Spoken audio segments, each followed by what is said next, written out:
Duel Review is brought to you by NexusDigitalComics.com. On today's Duel Review, the Superman 1 and 2 movies. I'm RJ. And I'm Nick. Let's get to it.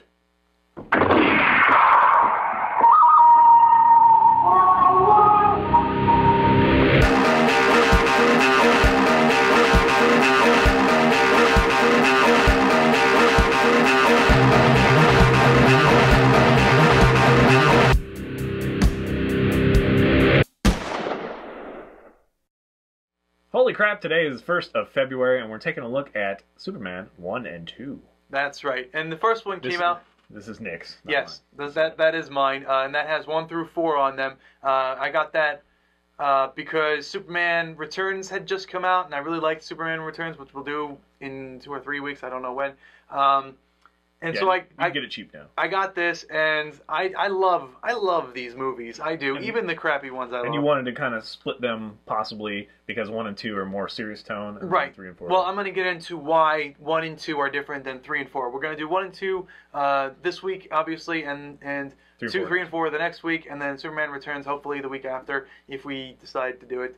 So let's talk about 1 and 2. The first one came out in 1978. Stars Christopher Reeve, who I think makes an excellent Superman. I have never seen anyone who, like, you know how sometimes you look at actors and be like, I could see him as, the Green Lantern. I could see him as, Flash, See, already I disagree. I love him as Clark Kent. Okay. I do. He's got kind of he's large. Yes. He's got a big stature, but he's dude, he totally he's like works. Adam West in a suit. He looks puny to me. No way. Okay, I mean, let's just continue. Okay. I'm trying to be nice. Yes. You might know that I'm not really a huge Superman fan. In fact, I'm probably the smallest one on the planet. So I'm just going to give him the stage here. Everything about Christopher Reeves, to me, says Superman. He's got the jawline, the handsomeness. He's... At times, his face is a little too smooth, so it almost looks alien, like he is from Krypton. So to me, it was a perfect fit. Then you have Gene Hackman as I'm not saying Lex he did Luthor. A crappy job. I'm not. Right. He, as an actor, he did an excellent job, especially as Clark Kent. The change from Clark Kent to Superman. Yeah, and how awkward he was. Yeah, I love that. Yeah, and he's stumbling. He's like, "Oh, sorry," and then he gets caught in the spinning door, the turning. What the hell's that thing called? The revolving door. Thing, yeah. And then Gene Hackman plays Lex Luthor, and again, I think he did a really great job. Margaret Kidder as Lois Lane, who does a great job, and I really like her as Lois Lane. She did a really great job. And then you have, let's see, of course, Marlon Brando as Jor-El. Which I find really interesting that he is not his voice, not a picture, nothing outside of 1. There's nothing. It just switches to his mother and shows his mother, her side. I think that's the funniest thing. And like, it must have been like, oh no, I didn't like that movie. You were not allowed to put anything else in the other movies or something. Or maybe over money or what. I might get into that in a second. Okay. I don't really know the story. I don't really know the story behind Marlon Brando, and I don't know the date that he died. So that might have. I don't remember. Yeah, but there's no reason they wouldn't have used the same footage. They did have some of his voice in the second one. They did. No, they didn't.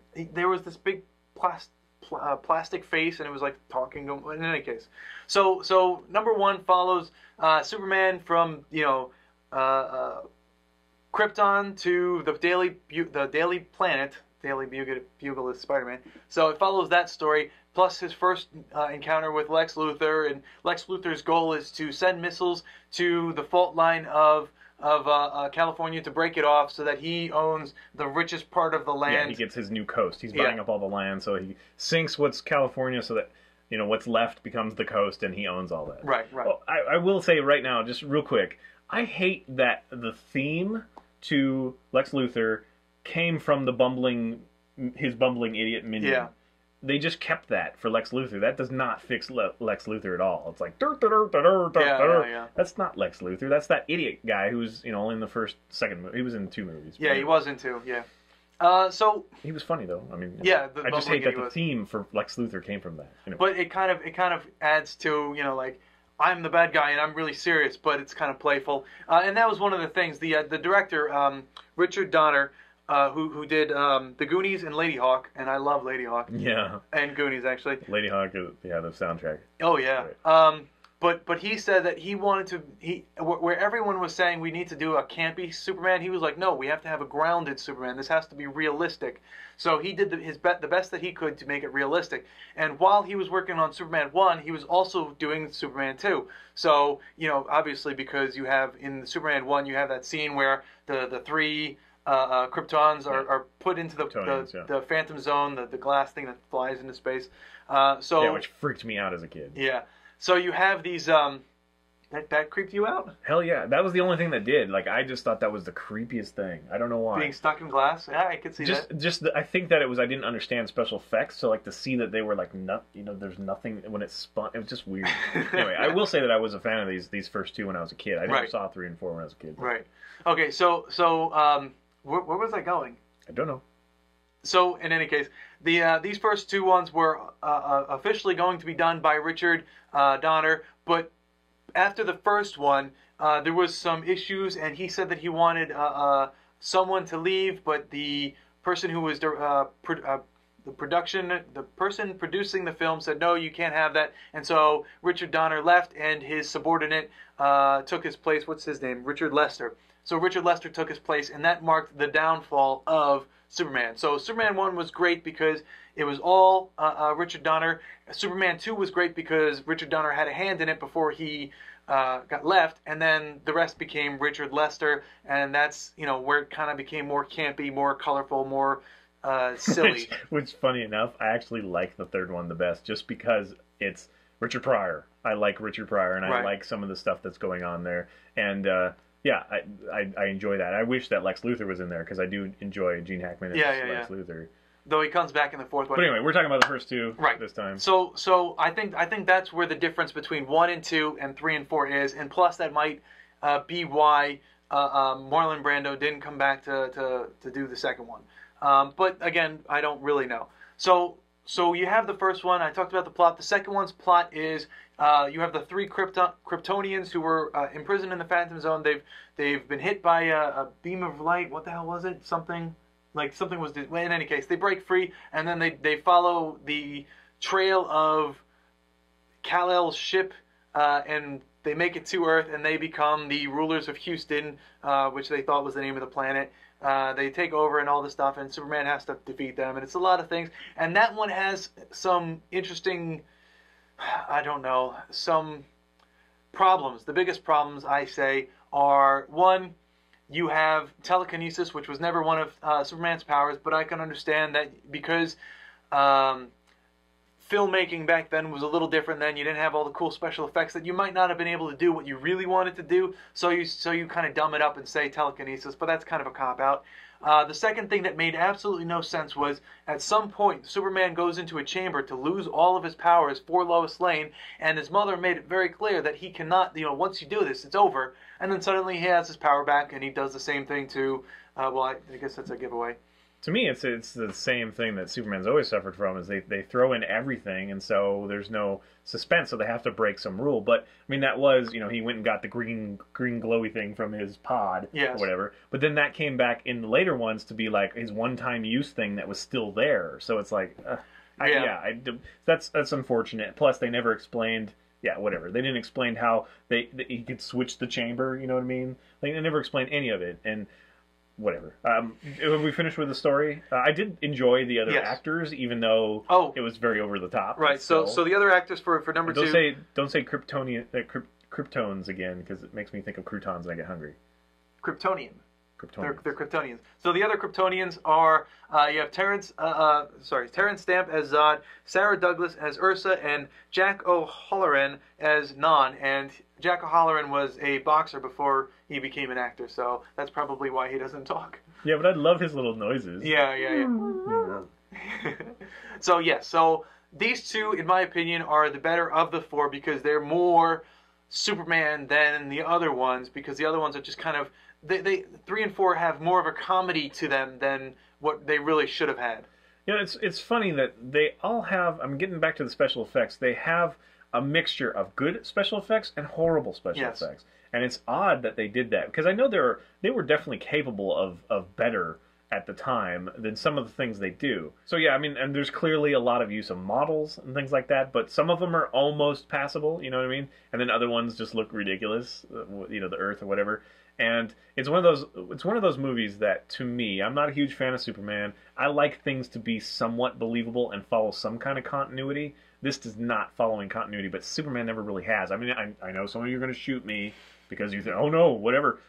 But look, if he can like do all these things, like turn back time, which he ends up doing, which I that's not really a spoiler because I think everybody knows maybe it is. I'm sorry. To clarify, turning back time in the first movie was actually the ending of the second movie, but because the producers didn't like the ending of the first movie, they forced Donner to change it, in which case, you know, they said, use the ending of the second one and we'll figure out the ending for the second one later. But it's like, if he can do that, then I kept thinking through the whole movie, it's like, well, just let everybody die and then just rewind 5 seconds. I mean, it's not a big deal, you know, whatever. But it's just, there's just so many things. I think turning back time, that was the ultimate ending, because I really do like that ending, because it just adds, like, anger and depth to the character, and Christopher Reeves is sitting there yelling, you know, that guttural no, and then it rings out. Yeah, but then he just pretends like nothing's happened because I mean, he must have known he could do that, so why did he get all bent out of shape? And then afterwards he's I don't think he did know. And then the second one he's like, oh, Lois Lane, I'm Superman, and then he's like, zap. I don't remember. That's another thing. He's a total dick too. I mean, he like sleeps with her and then erases her memory. That's horrible. That's awful. That's horrible, and it happens more than once. Yes. So it's like, how many times has he done this? Poor Lois, you know. But what's like, interesting? Why does my vagina hurt? Like really bad. One of the things that did bother me was Lois Lane, you know, kissing Superman makes her forget, but sometimes she remembers, like, oh yes, I do remember. You know, you tried to. Well, no. I think I figured that one out. That one actually does make sense because when she has her memory restored, then she remembers what happened before. So it like lifts all the blocks, but then he just blocks it again. So I think that's what it is. I think it's like there's a section of her memory that she couldn't access, but now she can access it because this only happens at one time. Yeah, but still, it's you know, and then by the end of the movie, we'll get into that. But like, whatever. I can't. It's so hard for me to hold back because there's so many questions I have. Well, to me, it is a great movie. I think Christopher Reeves does a great job, and I highly recommend it because the first Superman especially was credited with, you know, grounding your superheroes. So you'd have, you know, Tim Burton's Batman, or it has a place of honor. Yeah, for sure. So yeah, I highly recommend it. I have the 4-pack. You know, you can get it cheap, I'm sure. I think I got mine at Target for $10, and I got it with, you know, I got it so that I can watch those and watch. I will say Superman that if Returns. you don't like Superman like me, like I liked it as a kid, I did, but kids aren't discerning. You know, they don't sit there and pick apart movies necessarily. That's true. Look for weaknesses, haha, pun intended.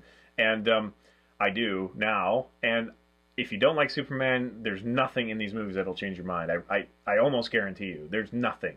Because it's the same thing. It's the same problems that I have.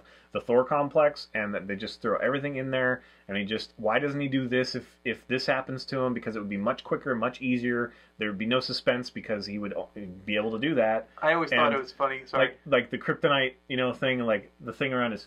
Yeah. Like, where does that go first? But yeah, second of all, it's like, well, if you can struggle to swim, then you can take it off your head. Yes. Like, that doesn't make any sense, and it just goes on and on. So I'm too skeptical. I'm too much of an asshole to look past that. I just have so many problems with him. I can't look past it.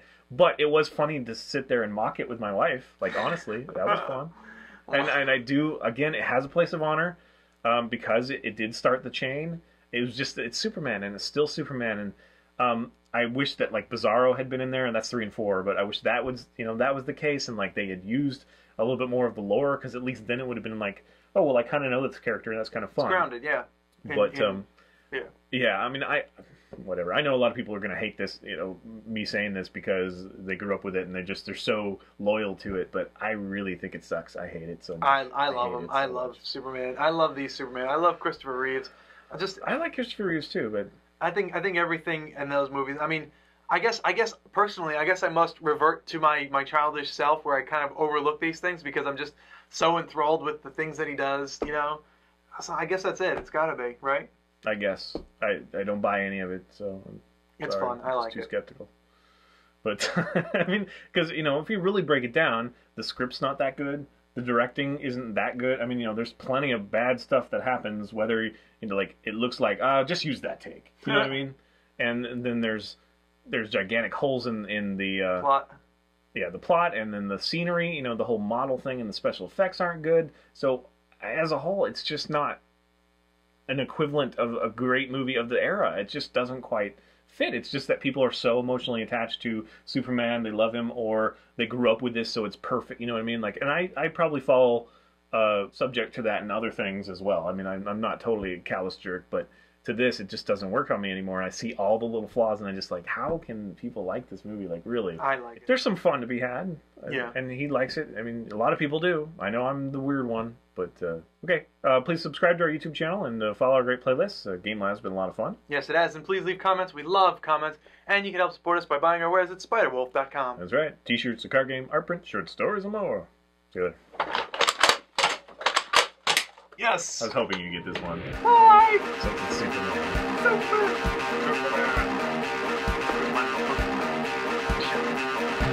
We start off next week with Deadpool Illustrated. Alright. See? I was singing the Superman song, and I started singing the Indiana Jones. The Star Wars also comes up all the time when you think, what's the Superman? Dun, dun, dun, dun, dun, dun, dun, dun, dun, dun, dun, dun. But then you hear like the dun dun dun dun. Are they called mix? I mean, he's a great John Williams is a great composer, but yeah, his songs are so similar when it comes to like themes, like the hero themes. I can't remember E.T.'s, but I have a feeling that one's similar too. But at the end of this, maybe for our bloopers, we'll do a little question and answer. And I will ask you, why can he do this? And then you'll try to tell me, okay? Sounds like a plan. Okay. Yeah, man, I can't get that damn song out of my head. Yeah, once it's in there... It's very... It's more stripped down than the rest of them. The other ones are a little bit more subtle. This one's just like... You know, it's like... Sing it again? It's like, all I'm thinking is like Indiana Jones. Dun, dun, dun, dun, dun, dun, dun, dun. That's all I'm thinking. It's dun dun dun dun Dun, dun, dun, dun, dun, dun, dun. Alright, I will be kind as much as I can. I think it's great you like them. On today's Duel review, it's Superman 1 and 2. I'm RJ. And I'm Nick. They're movies. Should have said that. They're movies. Okay, let's do it again. Alright everybody, welcome to the question and answer portion of our review. I'm going to ask Nick a few things about Superman, and let's just say, first of all, he's not the biggest Superman fan either, but he does know the lore, and he defends it every time I bring something up. So I'm just going to ask him a couple questions. Most of my questions are going to be for 3 and 4, so you'll have to wait till next week to hear those. To understand why they're there. But, okay.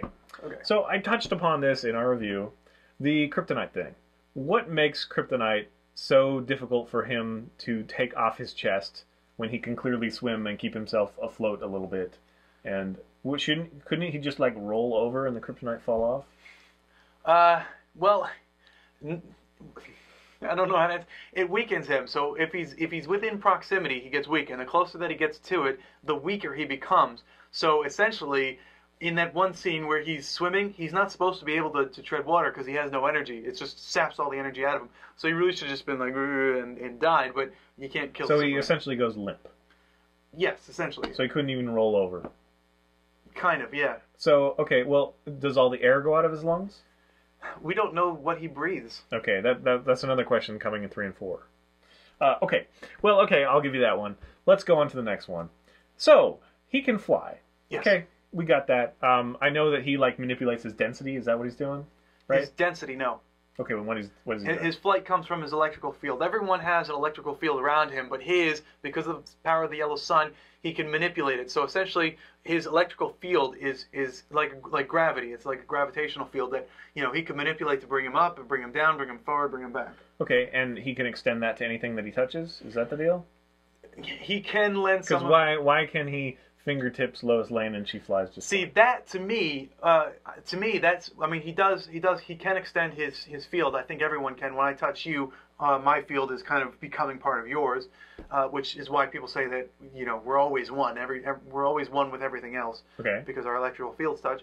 But with that thing, I think he was just moving at such speed that she kind of had his, she had his speed, and obviously because she has the speed, she's going to keep going that speed. Well, and all she had to do was hold on to this so that she didn't fall over. But that's actually crap, because I'm sure they were going more than like a mile an hour. So the force of the wind, she's not that strong. She's a human female who, how can she keep herself in that position while soaring through the air with so much But we don't know how fast they were going. I mean, at one point they were just skimming the bottom. You know how you go like 20 miles an hour, and put your hand on the car and it like blows it back. Yes, of course. That's your entire body and keeping it straight. I'm not saying, keeping it arms straight. You're keeping the weight of your body and the resistance of the air completely straight with one arm and fingers. How is she strong enough to keep hold of him with fingers? And then also, when she falls, when he lets go of her, why can't he just touch her and she's fine again? Touch her? Oh, to transfer her? Yeah, because that's literally what they're doing. Because... Answer me that. Let's see, okay. One of you have an answer? Go ahead. Try me. Okay, maybe he can, but in order to comfort her, because she's panicking as she's falling, he has to grab her. Well, you skirted the first one. What about the first one? What was the first one? How did she have enough strength to keep herself parallel? Again, I think that was just momentum. I mean, she might have been falling. Just like hang gliders. Or not. Okay. Well, here skydivers will kind of fan out like this, and they'll fall. We'll go outside, and you can sit in this chair, and I will, hook you up to the truck, and I'll go 10 miles an hour, and you hold on by this and keep yourself exactly parallel. And you're a man. Well, again, when you're skydiving, you fan out and you can actually move forward. So what she might have been doing was moving forward. But the fulcrum is her fingertips, because he's the thing that's moving. She's not moving. She is moving. That's inertia. You're not talking. I'm not talking inertia. I'm talking. But it started off. He is pulling her. Yes, but it started off with him close. So with him close, he can fly, and then once she gets inertia, as you said, she can fan out just like skydivers and. No, because there's so much resistance, you wouldn't keep going the same velocity. I'm not an aerodynamic engineer. I don't know these things. Point reality. All right, let's see if there's anything else. Again, I still think it's feasible. Because skydivers can do that. You've seen them. No, not holding the plane by one hand. They're jumping out of the plane, and then they can, I know, but they're only keeping the weight of their arm straight. They're not keeping their entire body from that point of his hand. I think he's the thing that is propelling. They're not going down. They're going forward. Yes, but I think we don't know that they're strictly going forward. They could be going like this again, down forward. I think this is fun. In my head, I think it could work. Let's see if there's anything else I can think of. Oh, and then of course the obvious, the turning back time thing. That makes no sense. If you were to stop the Earth, we'd all go flying off and we'd all die. Yeah. Yeah, did that happen in the comics? It did, right? I don't think it did. I believe it did. Well, I thought it did. I don't think he's ever gone around the Earth to spin it backwards. Okay. Well, it was kind of cool effect, and I remember being a kid and being like, "Ooh, that's cool." But yes, I mean, it would tear things apart. It would, if it literally is a time thing, it would be like a space-time. Technically, though, now that I think about it, he might not have actually been turning the Earth. He himself, his electrical field, might have been piercing through time. So the illusion of the Earth stopping and spinning backwards was from his point of view, not Earth's point of view. Okay. So maybe. Okay. Well, we're just going to stop there. That's part one of my question and answer. Check out next week when I talk about 3 and 4. There's some real doozies in there. See you guys later.